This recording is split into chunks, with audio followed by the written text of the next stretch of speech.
Hi, friends. I wanted to share a little bit about my heart behind what I wrote in the Naptime Diaries Lent devotional. And my subject was compassion.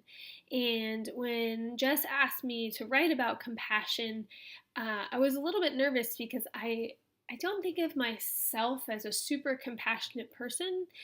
It, the reason being that I'm extremely sensitive, and so when I hear about people who are hurting or things that are going wrong in the world, I can either respond by being undone by it and really emotional, or I've sort of learned as a defense mechanism to not engage with it and just sort of let those things slide off without me feeling it, as just a way to kind of protect myself and my heart. So I had to really think about what does it mean biblically to be compassionate, and in what ways does Jesus demonstrate compassion. And the scriptures that are part of the section that I wrote in Matthew 9, there was a part that really kind of jumped off the page to me. It said, when Jesus saw the crowds, he had compassion for them because they were harassed and helpless like sheep without a shepherd. And so that really painted a picture for me of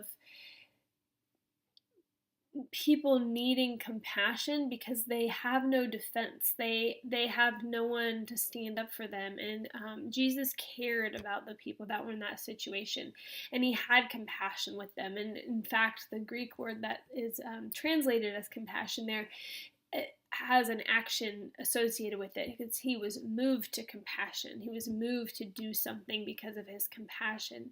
And I thought back to before I had learned this defense mechanism, and as a kid, feeling very compassionate, feeling kind of letting those feelings, making myself work through them a little bit more. Well, I guess I was a kid. Making myself work through them is probably not what I was doing, but and not having learned yet to ignore or to just dismiss those feelings.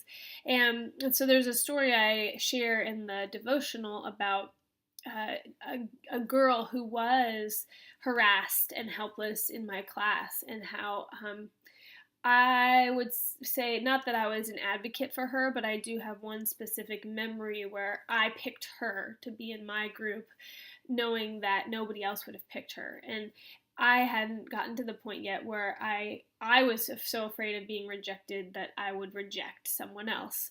And so I thought back to that compassion and thought, you know, man, that is really what we are called to now, is to stand up for the people who are harassed and helpless and who don't have an advocate.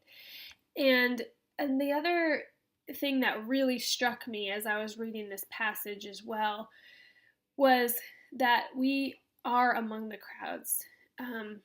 We may be more privileged, we may have more respect in the community, we may have more means, but we still are among the crowds of the helpless. When it comes to our salvation, was nothing that we could do. There was nothing we could bring to the table had not Jesus stepped in and been moved to compassion and moved to the point of giving his life away on the cross. And so I think that that's a really healthy place for us to come at this from. Not that, oh, we should be more compassionate because that could make us feel guilty. Or, oh, well, we have so much, we should be generous, because that puts us in a position of power that in reality we don't have. We should be grateful for what we have, and we should help where we can, but it's we are just as helpless when it really comes down to it. And when I think about that, it makes me a more compassionate person, the way that Christ was. When I think about the mercy that was offered to me, then it helps